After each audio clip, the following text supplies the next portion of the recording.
coming together as one. Some middle and high school students from across the district are in Beaufort taking part in the Area 8 Unified Champion Schools Leadership Summit. My favorite thing when all the kids come out here is getting to ask them how they think that they can make their schools more inclusive and what makes an inclusive mindset. And you just see how quick and how amazing and passionate our kids are about what it means to be unified. The students are participating in several engaging team building activities, all focusing on inclusion.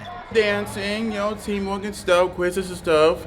Activities, like somebody says like the cutter and they can go into it, you know what I'm saying? We had to do puzzles and we did the wave. It was pretty fun. The students are also working together, designing puzzle pieces, each featuring words and drawings that represents what it means to be unified.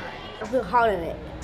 We did friendship, acceptance, partnership, bonding, connections, non-alienation. As the students take part in the activities, they're supporting each other and forming new friendships. Being with everybody and having fun. I get to meet other schools and participate in some activities. I really enjoy talking to them and helping them with problems and sports and things and meeting new people. Everything about them is cool. When you get to know them, they're even cooler. They're really awesome kids and it's really nice to be around them. The summit is all about helping to build leadership with all students. Being unified is important to make every person feel like they can be a leader, that they can make change, that they can create kindness and create a space that feels welcoming to them and the people around them. More than 185 students from 9 middle and high schools in the area attended the summit.